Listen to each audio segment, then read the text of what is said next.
Ang sarap lang ng ganito. Yung gumising ng maaga, yung tahimik, presko at parang yung buong mundo nagpapahinga pa. Yung bawat hinga mo sa umaga puno ng kalayaan. Yung hampas ng alon, tunog ng kalikasan at lamig ng simoy ng hangin. Parang natural na alarm clock na walang stress. Good morning! We woke up at 5 a.m. to watch the sunrise. Day 2.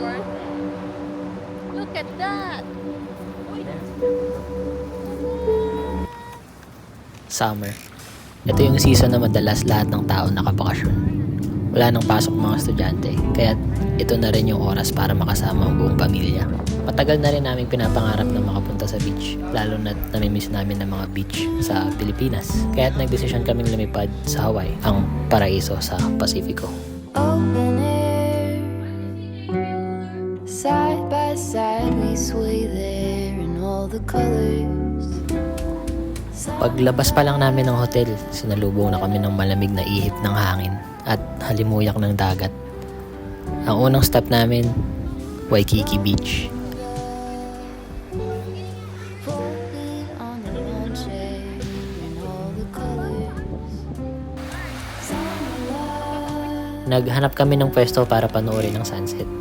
Habang lumulubog ang araw, unti-unting nawala ang init ng tanghali at napalitan ito ng malamig na simoy ng hangin. Ang liwanag ay humina at ang mga anino ng mga tao ay parang sumasayaw, tila may sariling kwentong binubuo. circle fresh cut grass. I could really use some stuff like that.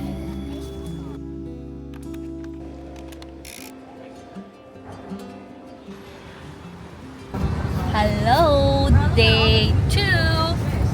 Nandito na kami sa car. Nag-rent ng car and si Bea nagda-drive. Today is hiking day! Nakama yung view. Ito sa kalwa. Yeah, man.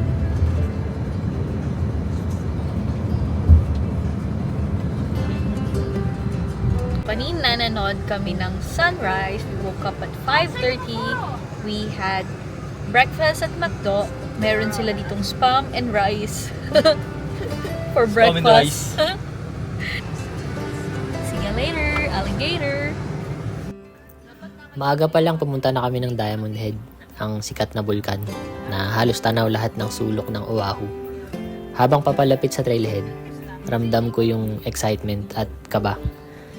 Yung bundok na to hindi lang basta hiking spot, kundi isa ring piraso ng kasaysayan. At syempre, kalikasan na handang ipakita ang kanyang ganda. Habang naglalakad sa trail, unti-unting sumisikip ang daan. Ang ilan ay lupa, yung iba naman ay sementado.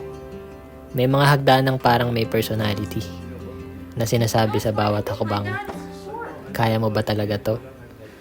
Pero sa bawat pagod na hakbang, may solid na view. Yung mga damuhan at mabatong pader, parang buhay. At nagsasabi ng kwento ng dating bulkan. Na ngayon, tahimik, pero may makapangyarihan pa ring presensya. Pagdating namin sa tuktok, para akong hinipan ng hangin. Hindi lang dahil sa lamig, kundi dahil sa ganda ng tanawin. Kitang-kita ang buong Waikiki, ang lawak ng dagat. Tahimik kaming tumingin sa malayo, ninamnamang sandali. Yung hiking sa Diamond Head, hindi lang siya tungkol sa pag-akyat. Kwento ito ng paglalakbay, patungo sa mga tanawing nagpapakita ng ganda at lakas ng kalikasan. Sa oras na yun, naramdaman kong minsan kailangan mo lang huminto, huminga, at hayaan ang mundo na magkwento. at sundown, come down, think about where we are. It's a long way, way up to everything that we want. But if we take a moment to get closer, closer to the things we love, it's not a long.